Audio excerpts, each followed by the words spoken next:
So how many people know what the NBA is? Cool. Okay, so I thought that most people would know what the NBA is. How many people follow the NBA? Yeah. I've seen you play basketball. You're pretty good. Okay, so sweet, in case you didn't know what the NBA is, it's basically just like the best basketball competition upon the planet. Now here comes the next question. I'm pretty sure most people would have known that. The next question is, how many people know a guy by the name of Kevin Durant? All right, cool. So we've got a few people that know Kevin Durant. Kevin Durant plays for my favorite team, which is the Golden State Warriors. Anybody go for the Golden State Warriors? This one? Oh, you didn't go for them? Shame on you, man. Okay, so my favorite team is the Golden State Warriors. Kevin Durant plays for them. Now, there's something interesting about Kevin Durant that I found.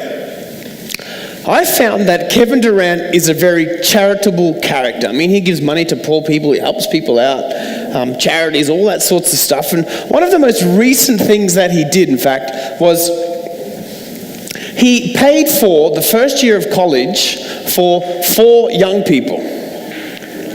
So if you start to think about this here for a second, right? Paying for college for 4 young people, that would have cost a fair amount of money. But Kevin Durant did this. And you can imagine that this had an impact on a number of those young people. Here's some of the things that they said about him paying for their college. They were very pleased. Alicia Demery, one of those young ladies in the picture, she said, "I fell on the ground just knowing somebody believes in you enough to literally invest in you." One of the young men, he said, "It's an absolute dream come true. I used to think I could only do it, that is go to college, through sports, and then I found my true passion of public service and politics." Here's what Kevin Durant said about the situation. He said, "I grew up in a similar situation. Here are 4 kids who have been through so much already in their short lives. To get up the next day and keep pushing, keep trucking, I was very proud just to get to meet them." I think behind this statement that he makes, it helps us to understand why it is that a person would actually pay for 4 young people's first year of college. The reason to me is he wants to make a difference in life. He wants his life to mean something. He wants to live with purpose. Now, for those of you who may be thinking, "Oh man, I'm not too sure about that." If we think about people all across the planet, there's a number of people that are doing things that makes it so clear that we all want to have a purpose in our life. How many of you guys know this fella? Who goes for Queensland? Yeah, that's amazing. There's like all 4 of you, man. All right, I'll go for Queensland. So Jonathan Thurston, of course, is considered by many to be the greatest rugby league player of all time. And recently he set up an academy called the Jonathan Thurston Academy, where he's basically helping young people get their lives on track. And he's got slogans like this one: "You be the difference." Why does Jonathan Thurston do that? I believe because Jonathan Thurston wants his life to mean something. Why does Chip Gaines, this guy's a TV host in the States, why did he run a marathon in order to raise $250,000 for cancer? Why does this guy here, professional NASCAR racer, donate a sponsorship to a college student every year so that they can pursue their life in the automotive industry? Why does this NBA star donate bicycles to schools and pour money into charities? Why do I work for this organization by the name of Vic Youth, where we basically invest in young people's lives? The reason I believe is very simple. It's because everybody wants to have a purpose. In fact, I think that everybody comes to that point in their life at some stage where they stop and they ask themselves and they say, "Hey, what am I here for? What does this all mean? Like, what's my existence mean? Can I make a difference? Can I live with purpose?" For me, this happened about 10 years ago. I was about 21 years of age, and I remember I was working as a plumber at the time. And I was there on a job site, and this was in Cairns. And you can imagine, Cairns is a beautiful place. The trees are green. Can't really go too wrong in Cairns. So here I am. I'm on this job site, and I'm looking up towards the mountain. My boss probably thought I was on drugs. I'm just like staring at the mountain, like, "Hey, this thing's awesome." And I'm honestly thinking to myself as I stare and as I look at this mountain, I'm honestly thinking to myself, how did that thing get there? How did that mountain get there? I mean, it's beautiful, it's green, it's luscious. How did that mountain get there? And then I'm also thinking to myself, how did I get here? And then I'm looking at my boss and I'm thinking, how did he get here? We're building this school to educate kids, and I'm asking the question, what's it all for? Now, some of you guys will know this guy here. His name's Richard Dawkins. He's one of the most famous atheists on all the planet. If Richard Dawkins, I'm just going to put that there. If Richard Dawkins was there on the mountain, he probably would have whispered into my ear, and he probably would have said something along the lines of, hey, Simo, you know, life's pretty random. We came about by random chance, and the reality is we're probably just going to live in existence and then die. We forget about our loved ones. All that stuff is kind of just part and parcel of what's happened. One day maybe the universe will wind down or wind up or something like that. And so here's what I would suggest you to do. Don't get too caught up in all this religious type of stuff, you know, like the airy-fairy religious beliefs and those sorts of things. He would say, the best thing you can do, take the advice of Stephen Jay Gould. He would say, make a meaning so that you don't kind of just wallow into this pit of despair. Make a meaning for your life. Just make it yourself. That's what a lot of people will tell you to do. Let me quote you a guy by the name of Jerry Coyne. Jerry Coyne says this. He says, cosmology doesn't give one iota of evidence for a purpose or for God. Secularists see a universe without apparent purpose and realize that we must forge our own purposes and ethics. But although the universe is purposeless, our lives aren't. We make our own purposes, and they're real. So in other words, he's basically saying, hey, don't worry about this kind of religious airy-fairy stuff. We make our own purposes and we make them and they're real. They mean something to us. They're good things. And then along comes another guy. I mean, he's bought this. He was a Christian, this guy, but he then became an atheist. He said, it is true. I do not have absolute purpose in life. I'm not dedicated to glorifying God anymore, but I find creating my own purpose thrilling. I'm the author of the novel, and the book is my life. The freedom is exhilarating. Life is as happy and as meaningful as you make it. Now, when you think about this kind of theory, in some ways it's really hard to follow. Because the reality is, when you look into, for example, Melbourne, you'll come across stacks of different people who are doing things in their life that are meaningful to them. They're happy. They feel like they're making a difference. They feel like they're living with purpose. But here's the thing. There's two types of meaning. Or you could put it this way. There are two types of purpose that you can come across in your life. The first one is created meaning. Created meaning is what we're looking at here. There's no bigger picture. So in other words, you've come about by random chance. One day, the universe probably will wind down or whatever. So you just create your own meaning in this space. Find something you love and stick to it. That's a created meaning. The second type of purpose that people come across in their life is called assigned meaning. That's the kind of purpose that you get from a god, or the gods, or something like that. Created meaning on the one side, and then we've got assigned meaning on the other side. Now here's the thing, created meaning, although when you look at it, I mean, this guy here said, I'm the author of the novel and the book is my life, the freedom is exhilarating. So created meaning, it sounds really good, but there's three fundamental flaws with created meaning. The first one is the rational idea. What do I mean by rational idea? Well, here's the thing. I might create a meaning, for example, through a relationship that I have with somebody else. I might create a meaning by saying, in my life, I would like to cure cancer. And I could dedicate days to this, I could dedicate hours to this, I could dedicate my entire existence to this cause. And people would look at this, they'd probably give me a Nobel Prize, especially if I achieved it. They would say, this guy is the greatest guy on the planet. But in the big picture, according to a secular worldview, if you follow that, created meaning means nothing. It means nothing. Why is that? Let me quote you a guy by the name of Thomas Nagel. Notice this, it's very important. Even if you create a great work of literature, which continues to be read thousands of years from now, eventually the solar system will cool, or the universe will wind down and collapse, and all trace of your effort will vanish.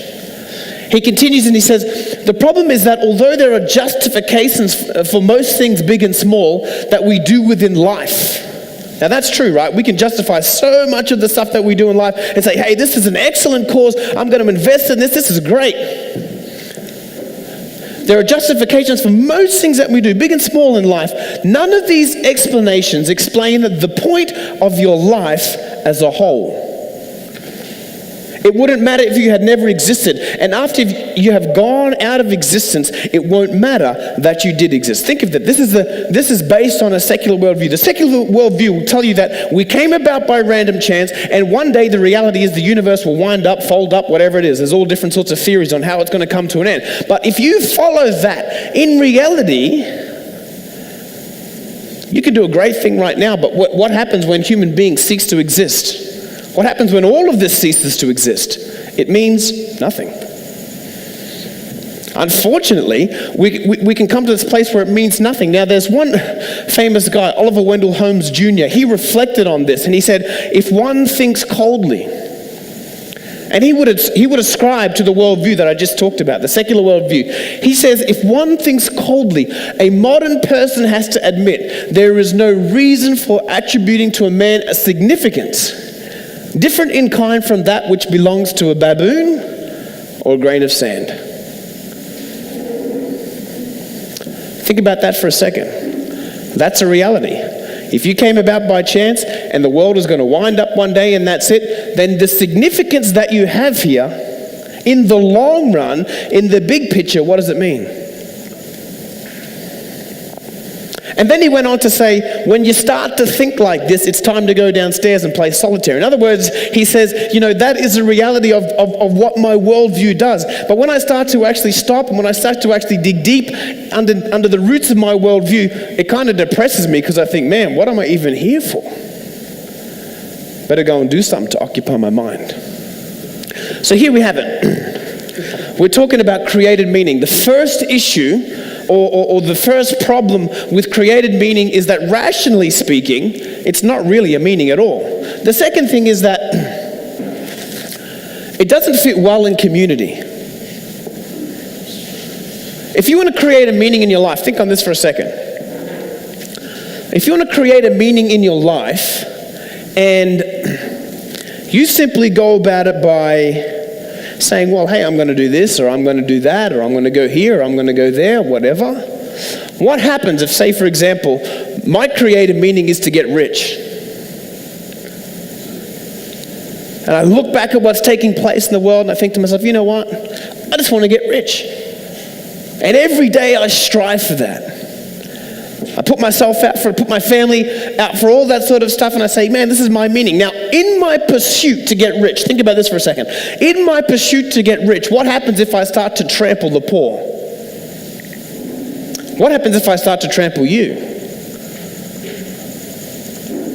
See, this is the problem with created meaning. There's no moral code around it because we came about by chance. One day we're going to wind up. Who gets to say what's right or wrong? Someone might come along and say to you, hey man, you can't do that. You can't create your own meaning if your meaning's going to harm others. And my response would be, why not? Where's the rules? Who created the rules? Who made that moral law that says that I can't do this and you can do that, etc.? Well, in fact, according to that worldview, it doesn't work. In a community setting, creating your own meaning isn't good. Now, if you don't believe me on this, there's a documentary on Netflix. I would suggest that you should go and watch it. It's called World War II. And as you start to watch it, you'll come across this guy by the name of Hitler, who created a meaning. And in creating his own meaning, he trampled thousands and millions of people, wiped their lives from the existence of this planet. That's the problem with creative meaning. It doesn't fit well in community. Number one, it's not rational. Number two, it doesn't fit well in community. Number three, it's not overly durable. I want to introduce you to a guy by the name of Timothy Keller. He says, when secular people create their meanings, however, it must be around something. Something located inside the material world. You might be living for your family, or for political cause, or for career accomplishments. To have a meaningful life, therefore, life must go well. But when suffering disrupts this, it has the power to destroy your very meaning. The secular approach to meaning can leave you radically vulnerable to the realities of how life goes in this world. I want to illustrate that through a story. When I was going through college, I remember this visiting scholar. He came to teach us one day, and actually for a few weeks. So you can imagine, here he is, he's teaching us in class, and he begins to tell us this story. He's from India. He's a pastor and a teacher in India. And he said something along the lines of, when I was in India, I had this group of missionary students, and we would basically take them out and they would pray with people. We'd knock on doors, that sort of thing, and they would pray with people. Now, if you did that here in Australia, people probably think you're weird, right? But in India, it's kind of like a normal thing. So here he is, he's taking his students out there teaching, knocking on doors, all this sorts of stuff, and along comes one day, and his students start to say to him, hey man, can we stay home tomorrow, because the cricket's on. Now, like Indians, right, they love the cricket. Australians, we love the cricket. They're probably playing Australia. I don't know, I can't remember. But his students are saying to him, hey, let's stay home so we can watch the cricket. Now, at first, he says, yeah, okay, we stay home, we'll have a day off. And then he went away and he started to feel guilty, right? When you wag work, you pretend to be sick and that sort of stuff. Does anybody here do that? No, shame on you, man. I didn't really want you to put your hand up. No, it's okay. So he must have been feeling a little bit guilty, and so he's like, you know what? We're going to go out, we're going to work. So he decides to take this group of young students out. And they're all kind of whinging in the background, teasing him, come on, man, what are we doing? And anyway, they begin to knock on doors, so they can pray with people. And here's the thing, no one's answering the doors. They're probably all watching the cricket. They're probably like, oh man, here comes this guy again. So they're shutting the doors, So the students start teasing. They say, look, see, we need to go home. It's a sign. We're not supposed to be here. We should go home, And he says to his students, all right then, one more house. If nobody answers, we're going home. So they rock up to this house, knock on the door, no answer. Knock on the door a second time, no answer. Knock on the door a third time, it starts to creak open. Guy sticks his head out. The guy begins to talk to him and he says, we've come to pray for you. And he's like, oh, I'm okay, thanks. And he's like, okay, no worries, I'll just pray right here. Like he said he was going to pray there on the patio or whatever it is. And then the guy says, all right, fine, if you're going to pray on the patio, then come inside. So he takes his group of students, they go inside, and this guy's just set up it's a true story, this guy's just set up his dinner with his family. And so he says, hey, if you can just have a prayer for our family and stuff, and that'll be really good. And so he begins his prayer, and as he's praying, the father of the family begins to cry, and cry like viciously cry in the middle of this prayer. And the guy's kind of opening one eye, what's going on here? Why is this guy crying? And he's trying to get this picture of what's happening. And then as soon as he finishes the prayer, the father goes over, he grabs the bin, crazy thing, he grabs the bin, he brings it right up next to the table, and he sweeps all the food, the entire food, all the food that's on the table, he sweeps it over into the bin. And you can imagine the grandma, right? She's screaming at him, she's like, man, you're crazy, what are you doing? What are you doing? He sweeps it into the bin. Then this guy goes over to the fridge, he pulls this bottle of poison off the top of the fridge, and then he begins to tell the story and says, I was just about to poison my entire family because we went bankrupt. They didn't know. True story. Now think about this for a second. That's what happens when you create your own meaning and it goes south. Have you ever wondered, when you drive across the Westgate Bridge, just here, is that what they call it in Melbourne? You ever wondered why they built a rail on top of the rail? They built a rail on top of the rail because too many people create their own meanings in life. And what happens when the bottom falls out of that, if that's not in the bigger picture, if that doesn't have some kind of framework to deal with that stuff, you're in trouble. In Buddhism, you have a framework. In Hinduism, you have a framework. In Islam, you have a framework. In Judaism, you have a framework. In Christianity, you have a framework to deal with suffering. You have a framework to deal with stuff when it goes south. In the secular worldview, there's none. Why? Because you came by chance. And one day, the world's going to wind up, and that's it. You got lucky. Now, here's the thing. I wonder if there's some people that have come along here tonight because when they look at the big picture, I think about it all the time. When I'm driving along in my car, when I'm driving through the streets here in Melbourne, and I look at the size of that city, and I look at the different sorts of people, and I look at the art, and then when we go into the country, and you look at the vastness of beauty that you see, when you look at the ocean, just as I'm driving around, I look at this stuff and I think to myself, surely this just didn't come out by chance. And some people will look at me and say, man, you're crazy. You're crazy to have faith. You're crazy to believe in God. If you didn't pick up from the flyer, it's probably kind of obvious that I was going to share some ideas about faith this week. So some people will say, hey man, you're crazy to have faith. You're crazy to believe in God. My response back would be simply this. Were you around when that Big Bang occurred? Were you around when that common ancestor came up and, all the species started to diverge out? Did you see genetic mutation take place from then until now? Most people have never seen that stuff nor experienced that stuff, so they say I live by faith, but in reality, they're also living by faith. I'm living by faith in a God, they're living by faith in a system. Now, some people will come back and say, but hang on, man, we've got stacks of evidence to prove what's taking place. But then the reality is other scientists will come out and say, well, no, my friend, in fact, the evidence isn't that good at all. I don't know if you guys have ever read this book called Evolution Impossible by Dr. John F. Ashen. I would suggest you have a look at it. I mean, it's just an alternative view to a secular worldview, an alternative idea. Faith. Is faith so crazy after all?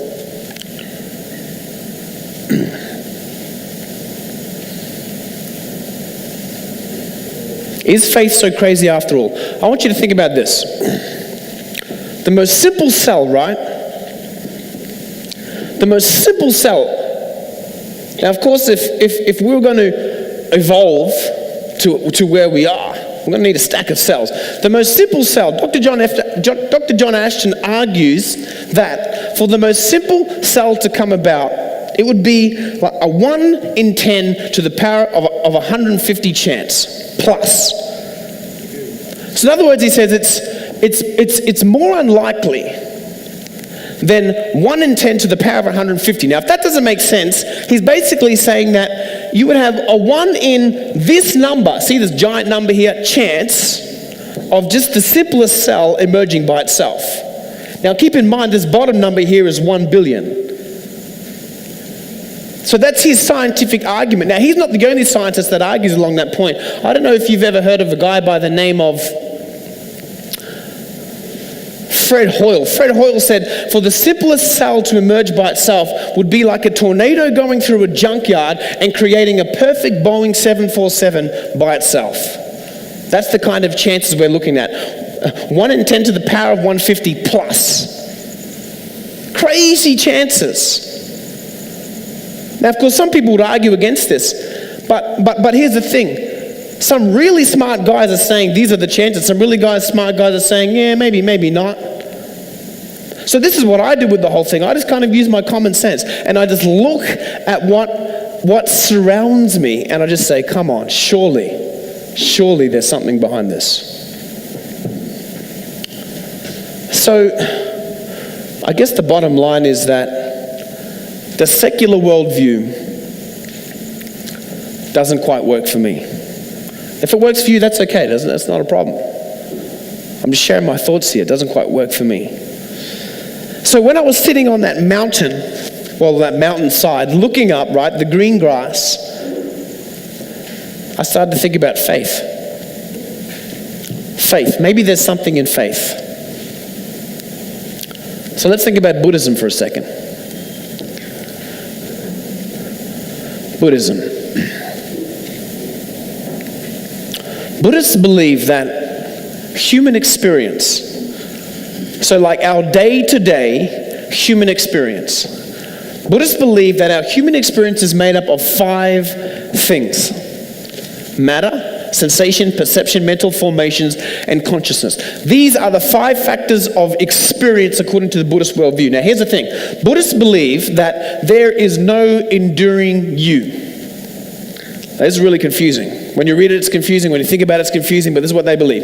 There is no enduring you. So in other words, there is no self. No autonomous self, no continuing personal self. Now, if that doesn't make sense, don't worry, because I get confused reading it as well. Let's ask the question a different way. Why would the Buddhists teach that life is a makeup of 5 experiences that create this illusion of life? That's essentially what they believe. We have these experiences that create the illusion of life, but there's no enduring self. Why would they believe that? You see, at the very basis of the Buddhist teaching is this idea of nirvana. Nirvana is kind of like this place of perfect peace. Now, the Buddhists, what they want to do, in fact, is they want to detach themselves from this human experience. They want to detach themselves from this human experience so that they can rise to the place of nirvana, this place of perfect peace. Now, if there's a self, that self can get in the way because there's a possibility of selfishness. There's a possibility of craving for love. There's a possibility of craving for belonging. There's a possibility of craving for riches. So if you are to diligently follow the 8-fold path of Buddhism, reject the self, reject that craving, then you can make your way to nirvana. So that's one worldview. We've looked at 2 actually. We've looked at a secular worldview. We've looked at the Buddhist worldview. We move on to Hinduism. Hindus basically believe in this divine source of existence called Brahman. So Brahman is like, I guess you could call him the power of the universe. And basically what they would like to do is they would like to come to this place where they're actually united with Brahman. So here's how it works. You follow Hindu teachings correctly, that there's 3 paths in fact to salvation. You follow these Hindu teachings correctly, you can escape the cycle of reincarnation, and eventually you'll wind your way up connected into Brahman. Now for me, this makes more sense than Buddhism, for me. The reason it makes more sense to me than Buddhism does is because there's this being called Brahman that can actually explain where I come from, what I'm here for, and where I'm going. Buddhism is essentially atheistic. Traditional Buddhism doesn't believe in gods. There's no gods in traditional Buddhism. In contemporary Buddhism, there's now ideas of gods that have come into the play. And I wonder if it's because there's this something that's deep down inside of us that actually realizes that all of this had to have come from something greater than ourselves. I wonder if that's where we're starting to think. So see, that's why Hinduism makes more sense than Buddhism for me. Islam makes pretty good sense to me. There's a God. He created us. There's a paradise. There's an afterlife. And our existence, our purpose, our meaning is to serve that God. That makes sense to me. Judaism is essentially exactly the same. There's a God. There's a created meaning to serve that God, to learn the Torah as best as you possibly can. And then, of course, there's this idea of the afterlife that's taking place in Judaism. These make sense to me. Now it's probably no surprise that my worldview is Christianity. My worldview is Christianity. To me, Buddhism doesn't answer enough big questions, because essentially it's an atheistic worldview. To me, secularism doesn't answer enough big questions. Hinduism, Judaism, and Islam, these key worldviews, I'm just touching on key worldviews. These key worldviews, they make sense to me, but There's a reason that I've chosen Christianity, and that is because there's this man by the name of Jesus Christ, and there's this book called the Bible, the scriptures, that just make too much sense. And in fact, tomorrow afternoon, we're going to look at those. We're going to talk about both of those. We're going to talk about Jesus, we're going to talk about the Bible. Two presentations. When I think about Jesus, when I think about the Bible, to me, it makes too much sense. But for tonight, here's the thing. I want to give you the Christian's purpose for tonight. The Christian's main purpose in life is to love, this is my definition, is to love God and to love others, so that the people that surround them may see that God loves them and died for them in Jesus Christ, giving them the opportunity to have eternal life through a trusting relationship with Jesus. Now, this might sound like a mouthful, but essentially it's this. Christians come along and they say, our purpose in life is very simple. We're to love God, we're to love others. Why? So other people can experience Jesus and have eternal life. The Christian would come along and the Christian would essentially say, if you want to live with purpose, here's a really good way to do it. This is what we have been created for. This is what we're here for. This is what our life is about.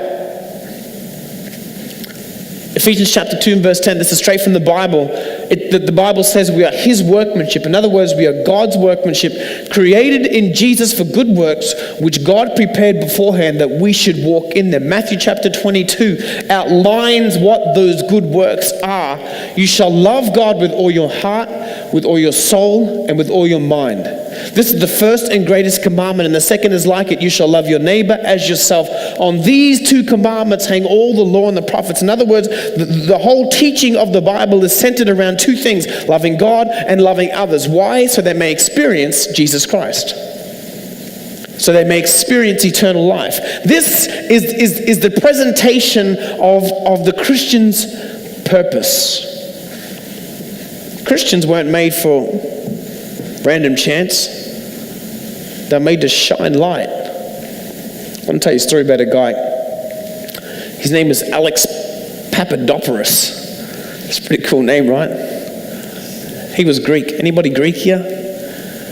And you got, really, a Greek man? Oh, you're a legend. Look at that. Greek, Sri Lankan, Indian. My cousins are Greek. They're almost as good as the Italians. They're getting there. So here he is, right? Alex Papadopoulos. When he was a kid, it was around the time of World War II. You can imagine the Germans, they went into the island of Crete. And they landed on this airstrip called Malame. And you can imagine some of the locals, they kind of met them for battle. And essentially the locals were just slaughtered by the German soldiers. Now, one day when he was a kid, Alex was just getting around doing his thing. And as he was getting around doing his thing, he found these broken pieces of glass that came out of like the mirror from a car or something like that.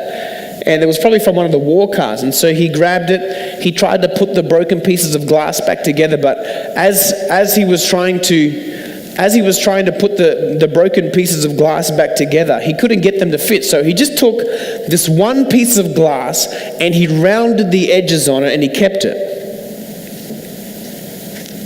Now, as his life went on, he became a activist for peace. In fact, he built an institute for peace right on the island of Crete, near that airstrip where the Germans landed and destroyed the locals. He became an activist for peace. And people would gather around to listen to his lectures and to learn from him and all that sort of stuff. And so one day, you can imagine, he's there at this lecture and he's giving this lecture. And as he finishes up his lecture, someone from the crowd, they ask him this question. They say to him, "Alex, what is the meaning of life?" What's the meaning of life? And as they ask him that question, he pulls this little mirror out of his pocket and he shows them the mirror. And then he goes on to say these words: "I am a fragment of a mirror whose whole design and shape I do not know. Nevertheless, with what I have, I can reflect light into the dark places of this world, into the black places in the hearts of men, and change some things in some people. perhaps others may see and do likewise. This is what I'm about. This is the meaning of my life. Reflecting on the way that a mirror can shine light into dark places, Alex Papadopoulos says, hey, this is what my life is about. The life of a Christian is also to shine light in dark places. That's what it's about. It's about getting next to people who are struggling. It's about meeting the needs of people that are down, out, and feel like they're finished. It's about investing into the lives of other people. In fact, it's about loving God and loving others. Why? So that they may know this man called Jesus Christ. That's what a Christian's life is all about. Now, if you're a pluralist, it's a mouthful. If you were a pluralist and you were sitting here tonight, you would say something along the lines of, well, hang on a second. Buddhism, Islam, Judaism, Hinduism, and all the other isms, they sound like the same thing in different cultures. Same thing. I mean, Buddhism, they're trying to get to nirvana. Islam, they want to get to paradise. Judaism, they want to get over here. And the Hindus, they want to be united with Brahman. Christians want to go to heaven. So a pluralist would say, man, your worldview sounds lovely. It's bright and shiny, like you want to help people. Good for you. But the reality is, you're just on the same path as a Hindu living in India. It's just that you came from a different culture. There's a problem with that. In fact, there's two key problems with that. The first problem with that is that when you look at the vast plethora of worldviews that exist in our time, when you look at them all, they're way different. They're very different. Buddhists don't even believe in a God. Hindus believe in many gods. Jews believe in one God. Islam believes in one God. Christians say that if you take a God before God, you won't see the kingdom of God. So when you think about, now this is just like the icing on, this is like, we're not even getting deep down into the cake. When you start to, I would say to you, go back and actually read a book. There's a book called A Spectator's View of World Religions. Read it. You will see these religions are way different. Crazy different. So they're not the same at all. The second problem with the statement of a pluralist saying that really all paths are just the same thing leading to one spot. The second problem with that is the pluralist will stay back and say, how can you say that you've got the truth? The Hindu believes he's got the truth. The Christian believes he's got the truth. The guy from Islam believes he's got the truth. So they would say to you, how do you know that you've got the truth? How do you know? Well, my response to that would be, how do you know you got the truth? Am I not able to actually dig through and understand different worldviews? But you're able to stand back and look at them all and say, oh, they're just all the same thing. I've got the truth. So essentially, a pluralist will say to you, you don't know the truth, but I do. But you can't claim that you know the truth. The logic behind that statement just doesn't work. It just doesn't work out. What if, and here's where I'm going tonight, I'm just about finished. What if there's a God in heaven? Just what if? And what if he actually created this world? Just what if? What if he actually does have a purpose for your life? Just what if? What if he actually made you to love him and to love others? What if he actually made you to shine light into dark places? What if he made you? The Bible actually says in Jeremiah chapter 1 and verse 1 that before you were formed in the womb, I knew you. That's what God says. That's what God says about his people. So here's the thing. What if God actually knew you before you were formed? And he called you for something great. He called you for purpose. He called you for reason. He called you to stand and do amazing things in your life. What if? What if you're actually made to love God and to love others? Logic tells me that the Christian faith really isn't that bad at all. It makes sense. Makes sense to me. Experience certainly tells me that the Christian faith makes a lot of sense.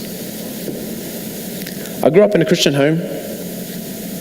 When I was 13 years of age, I put that whole God thing to the side, wasn't interested.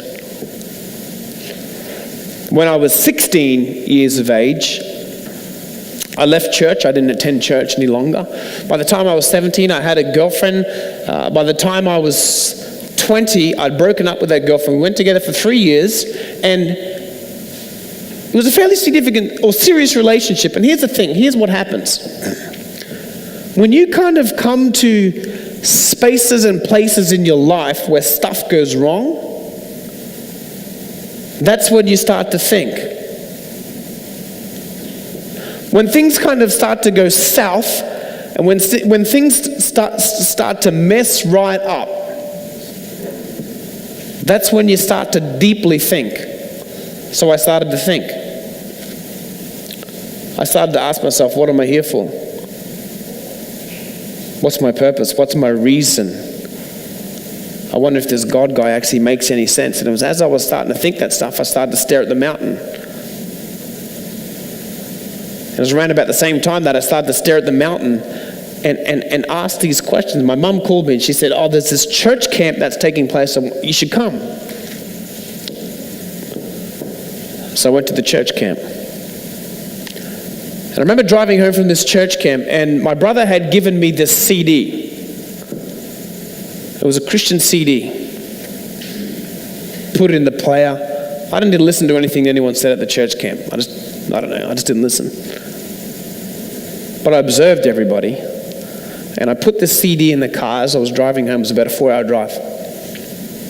And the words started to play, and I remember them. They said, 1,000 times I've failed, still your mercy remains.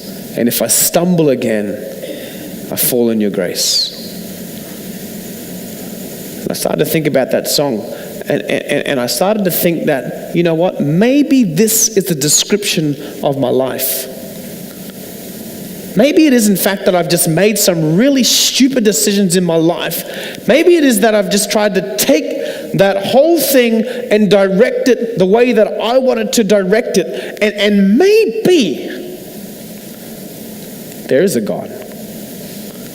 And he's actually coming to me and saying, hey, I know you stuffed it up, man, but guess what? I've got this big ocean of grace. I want to start again with you. That was 10 years ago. And I made that decision to give this guy, Jesus Christ, an opportunity in my life, and my life has changed completely. Changed completely. And I want to say, friends, it's changed for the good. Now I've got a purpose. So here's the thing. 5 more talks. We're going to explore the Christian worldview. 5 more talks. We're going to talk about Jesus. We're going to talk about the Bible. We're going to talk about God and suffering. We're going to talk about the idea of forgiveness and freedom. We're going to talk about the idea of community. And so here's what I want to say tonight. It's pretty easy. It's pretty simple. All I want from you guys is come back tomorrow. Come back tomorrow. If you feel that God is actually saying, or in fact, you don't know what it is. In fact, if you're just thinking to yourself, maybe this God dude's not so crazy after all, I want you to come back tomorrow. Live with purpose. Thank you very much.